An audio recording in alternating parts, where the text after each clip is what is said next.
had in making a containment on a 3.2 square mile mountain. And to let you know that we had a jumper off of Veterans Bridge, and we'll give you just a little bit of information on that. So the suspect that has been identified by our Cooney County Coroner's Office, Coroner Duke Johnson there, has been identified as Wes Val Rowley, date of birth of May 1st, 2005.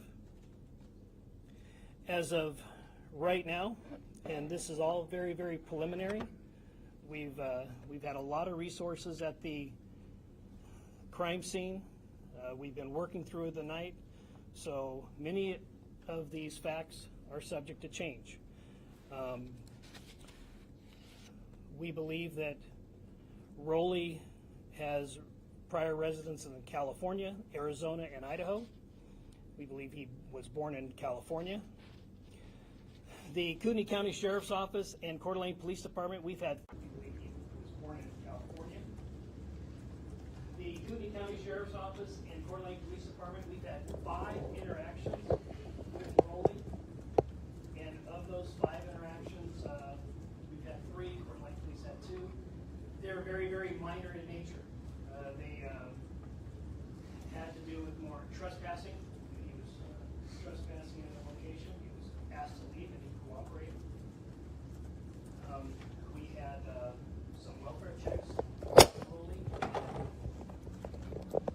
Very, very minor. We don't show any criminal history.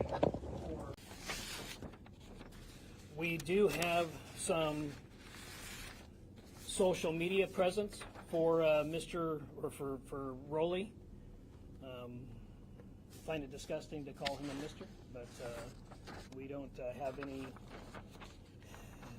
much to go on. Here's some of his social media postings that were recently removed from social media. I believe this one was Instagram, and we have some copies of this that Lieutenant Mark Ellis will distribute. Where we're at with the crime scene. The crime scene is active. We still have the suspect's vehicle that is up down an embankment of the mountain. Deputies who responded on scene to protect life and engage the suspect thought it would be in their best interest to get rid of what they thought was Rowley's vehicle. So they had the frame of mind to push it over the side so he couldn't come around and get in that vehicle and flee. So we have not been able to find any manifesto. We have not been able to inventory the vehicle, although people that have seen the vehicle do believe it appeared as if he was living in the vehicle. There was a lot of debris that's in the vehicle, so that's all we have on that.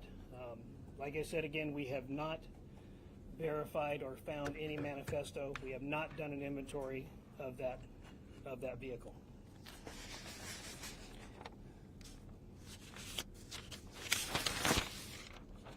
I'd like to give you an update on the fire that we believe Rowley started.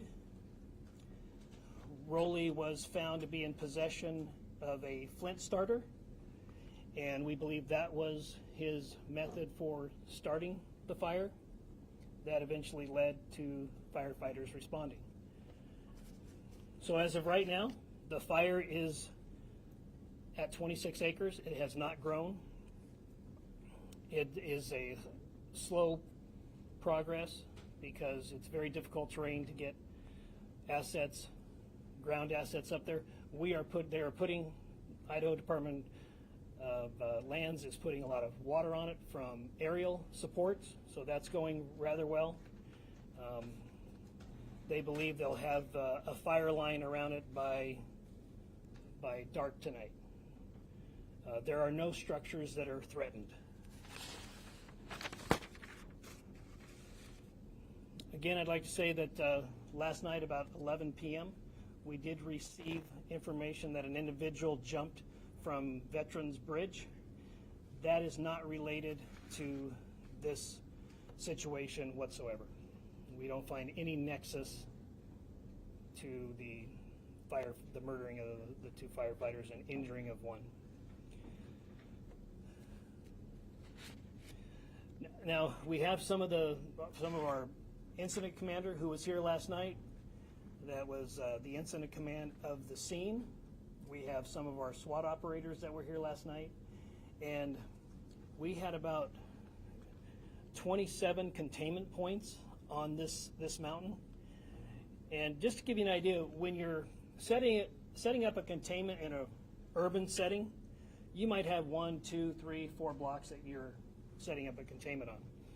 But when you are setting up on a mountain, that just provides a lot more difficult dynamics than if it were a city block.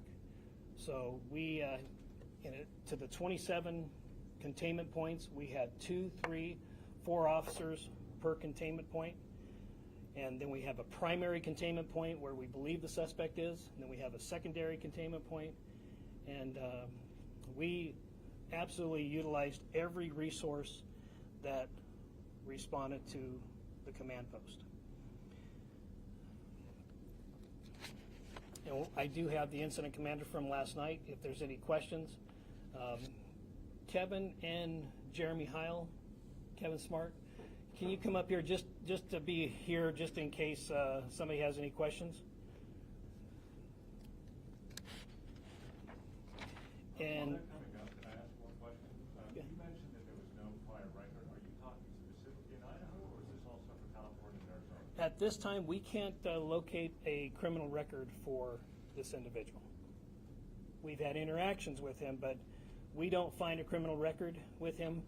Also, we don't find that there's any nexus to any Islamic Jihad, which is also being disseminated on social media. We don't find that there's a nexus to that either. Are you taking questions? Yes, we're going to take questions. Alex with the spokesman review. So are we clear, did the suspect die by suicide or was he shot by police? Do we know that yet? It appears that he shot himself. Yes. Do you know if he was stockpiling weapons up there or why he was on the We're- mountain specifically? One gun, multiple guns? We have information that he at one time wanted to be a firefighter. So we don't know if there's a nexus to that desire and what happened yesterday, but there is information that we've received that he at one time wanted to be a firefighter. So we're still processing the scene. It's going to take a few days to do that, especially with the current fire that's there. So, John? Sheriff, had you had any communication with the fire district about a potential job there? We have checked some of the fire entities here, and we have not located where he had either put in an application or put in some sort of a interest form. We have not found that yet. So that, yeah, we have not found that. One more question. There's supposed to be a video on Instagram. Was this posted right before the ambush? Well, it was discovered right before, but I don't know how long it had been there. Okay. Yeah. Do you have any indication of the motive? Yeah, no, we don't have any indication of any motive at this time. And we, certainly we will continue to investigate that, but obviously we go on intent, and so, but we will certainly find out, or if there's any evidence to believe that there was a motive, we will do that. And I think an inventory of the vehicle would be a good place to start. Do you think his desire to potentially become a firefighter is part of this? We just don't know. Yeah, we just don't know. The gentleman. These firearms, has that been determined yet? If What? these were his firearms that were used, or were they someone else's? Has not been determined yet. Lady in the green? Sheriff, cutting from your news, you mentioned that he had had interactions before with law enforcement, but had he had interactions before with firefighters? We did not check to see if he had any interaction with firefighters. We do know that he did contact the firefighters when they came on scene, and there was a discussion.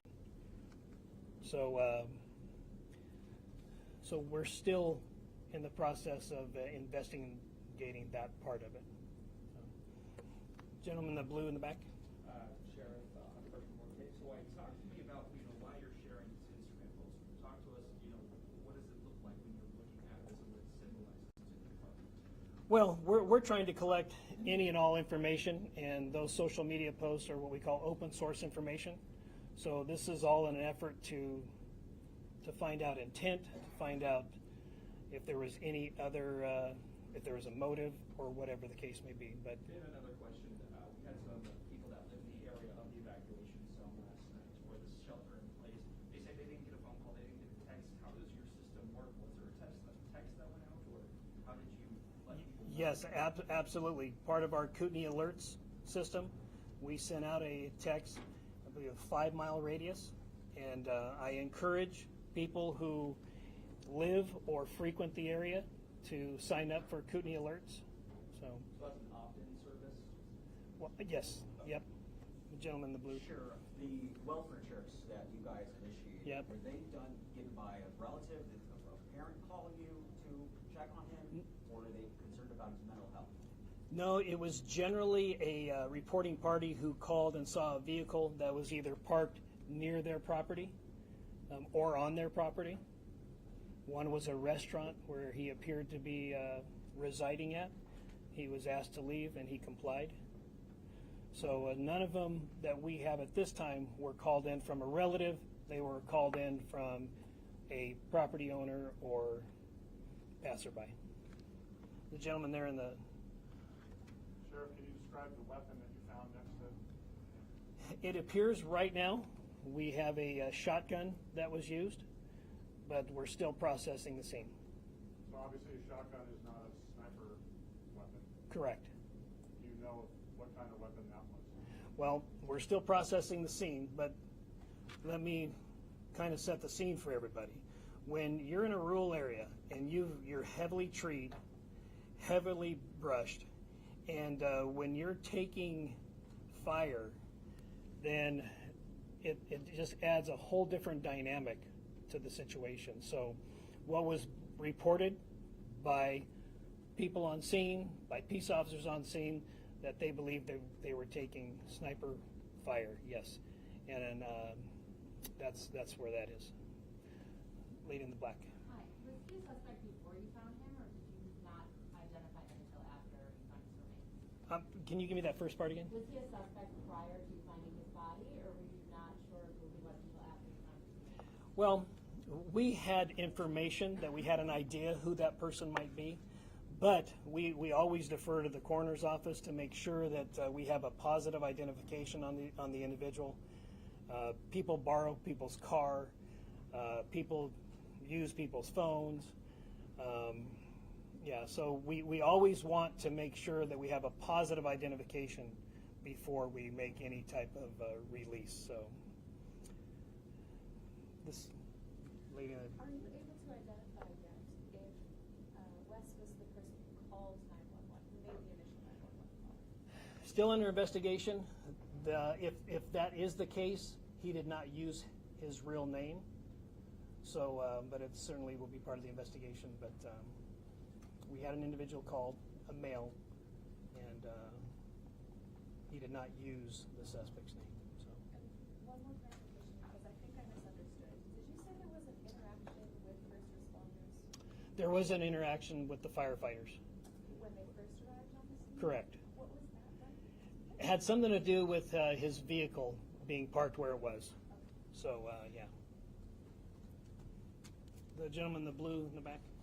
Sir, can you tell us what type of bullets then were used in the attack on the students for 3 firefighters? Because obviously we didn't know that they were shot there. Right. Well, we know that some rifled slugs were used, and a rifled slug is a pretty big projectile. Anybody know off the top of their head how many grains a rifled slug is? What means 1 ounce? Yeah. So generally going to be a 1 ounce piece of metal. But we also have some fragmentation of something. So it's still early on. You know, we have some smaller projectiles, and we don't know if that was a fragmentation of one of the rifled slugs or another weapon. Like I said, we are still processing that scene. The firefighters are putting water on it, so we're still processing that. Yes, sir. Sheriff, can you tell us how sophisticated you think this ambush was? Or do you think this was an interaction that went badly? And one more thing, we were just right outside the scene, and we saw a firefighting vehicle come down with 3 completely flat tires. Were spikes used? Was that part of the ambush? No, part of once the rounds started to exchange back and forth, and when deputies got on scene, part of the theory was we don't want him to be able to circle back around and get into either one of the fire trucks or his own vehicle. So deputies disabled the trucks, and they pushed over the suspect vehicle off the side of the mountain. I mean, that just gives you a sense of how chaotic the moment must be. Oh, yeah. Disabling, crippling your own vehicles so that the suspect that's unseen and elusive wouldn't be able to circle back and use it. Right. And we just don't, we just don't know in many cases, even if it's in an urban setting in a retail shopping center, how many suspects there are. Because we're going to get different information, and we have to be able to evaluate that information to see what's credible, what's not credible. We always want to err on the side of caution, but initial reports were there was more than one suspect. Right here in the... I just want to make sure I'm completely clear on this. So at the moment, as things stand as far as the weapons go, you were confident that he used the shotgun. It's possible that he used another weapon. You're not absolutely sure, and you don't know what that other weapon would be. Is that right? Yeah, we're still processing the scene. So we know that there was a shotgun used. Absolutely. 100%. We know that for sure. So. Sir, I'm sorry, this is what I asked. Is that like survivalist training or any type of like? We cannot find any evidence that he has had any type of survivalist training. Now, he did grow up in from what we understand, he did grow up in a arborist family, and that they climb trees. And we did have reports that he was shooting at first responders via a tree. So he does have experience climbing trees. I also just wanted to clarify, you had said in the previous press conference, you were talking about misinformation. This is kind of going off the beaten path, but can you elaborate a bit on what that misinformation was? And I guess it felt like you had said families were finding out via Facebook, and I wanted to clarify that. Yeah, so what happened, firefighting and EMS channels here in Kootenai County are not, what's the word I'm looking for? Encrypted. They're not encrypted. Law enforcement channels are encrypted. So pretty quickly there was audio of the help call that came out and was broadcasted on social media. And that is just really, really hard on the families. Had they heard that, and I don't know if they did or didn't, but had they heard that, they would be able to identify their voice of their loved one and just make a chaotic situation more chaotic. So that's one of the... I just want to be clear, none of the families were notified through social media. They were... I don't know. I wasn't involved in that part of it. Yeah, I do not know. Lady in the black there? Sure. In terms of just the timeline, I know they provided us with one already, but where does that interaction, that first interaction with firefighters fit there? If they have that interaction, how soon after that is their gunfire? There was an interaction, so they arrived on scene. The initial call was about approximately 1:20. They arrived on scene. I'm going to guesstimate, but I would say probably about 13:50 or about 10 minutes until 2 o'clock. Somebody. One question I have is you mentioned when you were doing welfare checks what were those interactions like? Was the suspect just acting normal? Was there anything off about him at all during any of those interactions? Was there anything that stuck out for those? Yeah, he cooperated on each one. He was told that, hey, the owner is asking you to leave. He left. There's certain criteria that we have to meet to be able to engage in somebody's well-being, and he did not meet those requirements at the time. So, yeah. Jeremy? Commissioner's body, is it in a condition where we can determine if there's some drugs or medication in the system? That'll be part of the autopsy, yes. Do you know why how long he was here in Idaho, and also just, I know this is like a popular recreation area, so how many people, just members of the public, may have been up there doing all of this hiking and just during the day? Well, it is a popular trail. As far as how many people actually, Lieutenant Klinkefus, do you have any idea of how many people might use it's like 25 miles of trail up there. Yes, sir. On a Sunday afternoon, there could be a couple hundred citizens up there.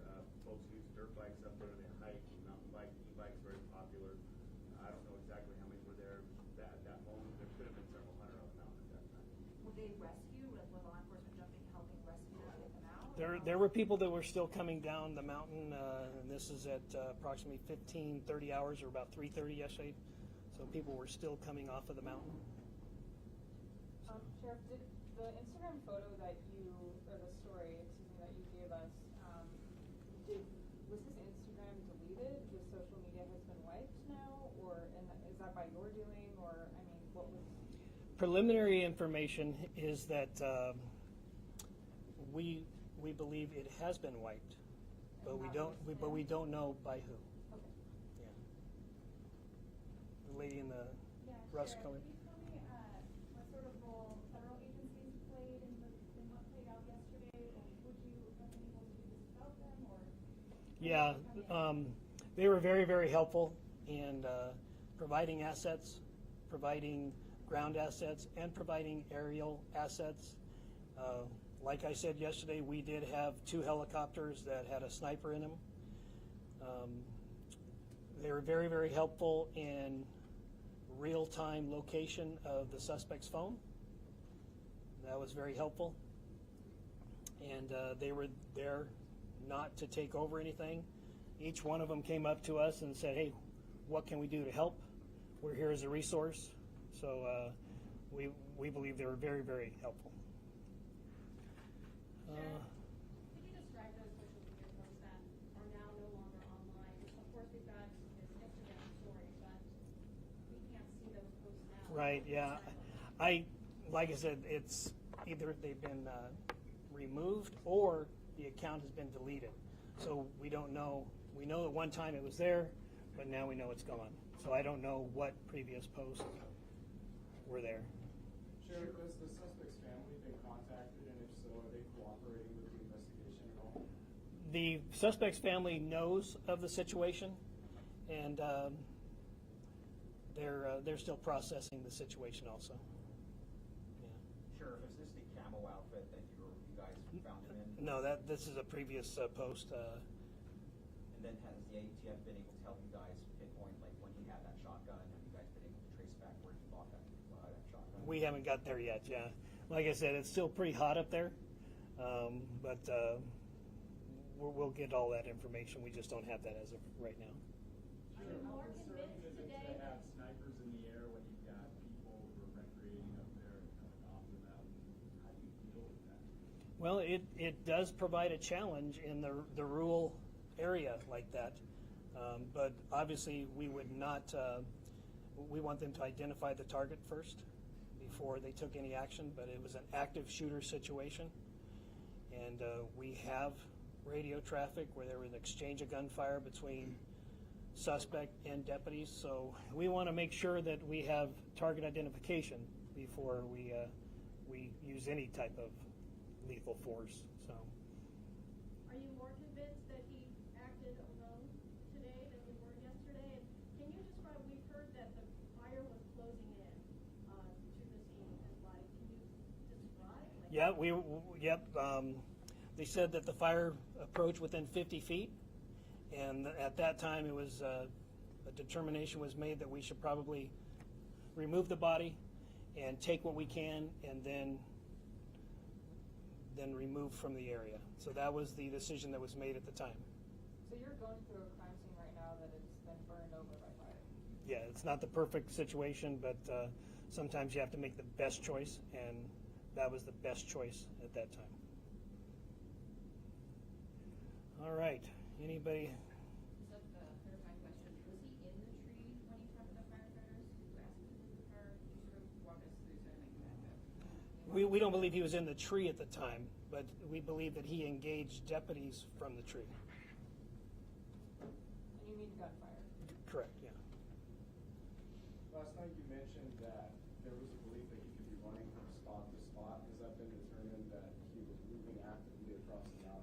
Still under investigation. You know, we want to make sure that we do a complete search of that area, that there's no guns left over.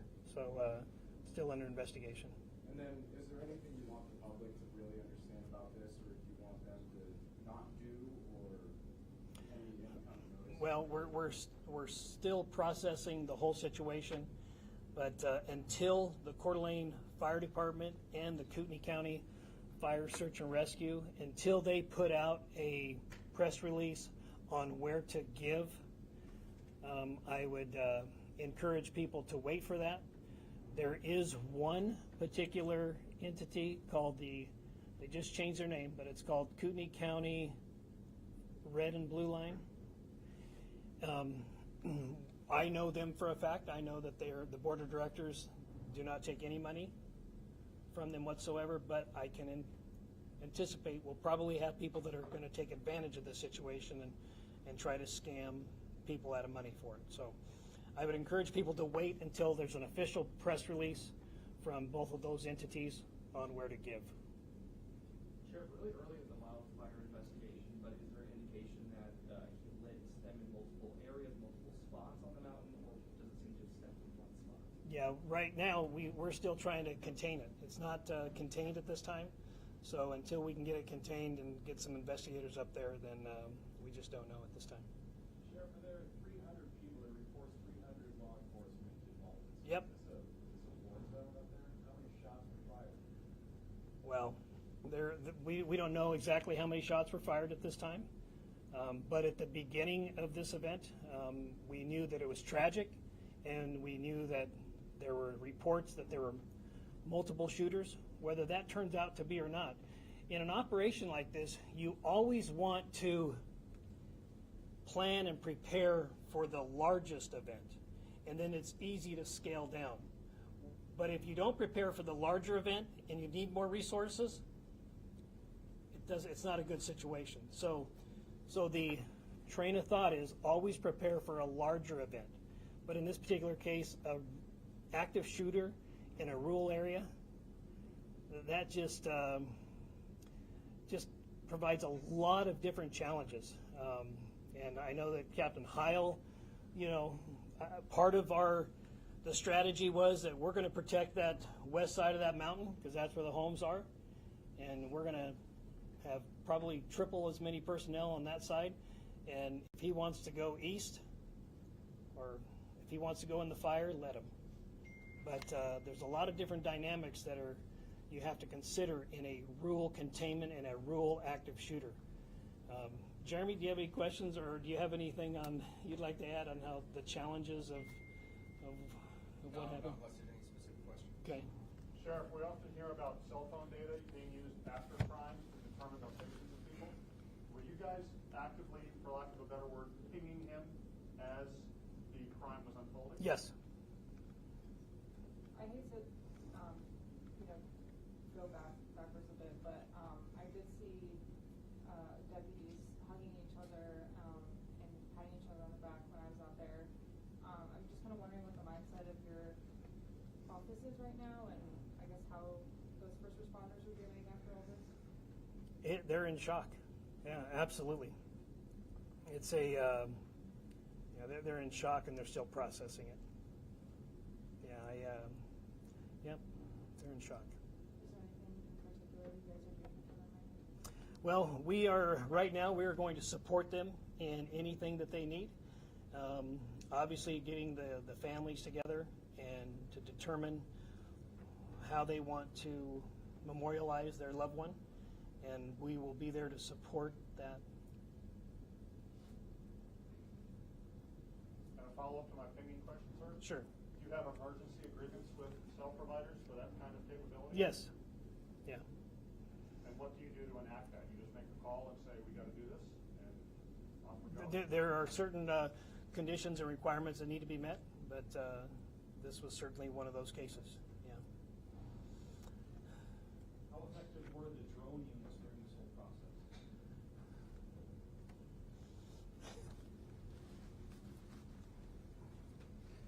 The drone units were very effective. Each agency that helped us out had their own drone with different capabilities, and in the end we were able to locate and verify where the body was when with the drones from the different agencies that were here. Your name, sir? Jeremy Heil, Captain. Spell the last name, please.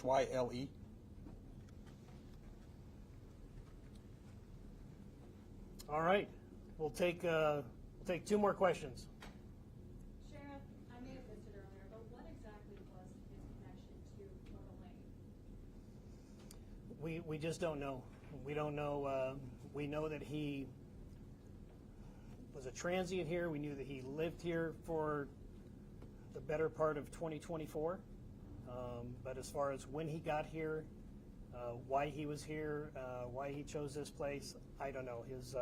He has relatives in the Priest River area, but I don't know why he chose that. We don't find any nexus to anything else.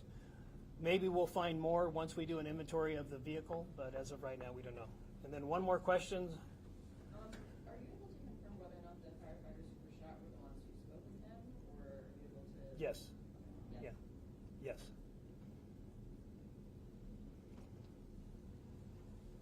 All right. Thank you very much. Appreciate you coming out and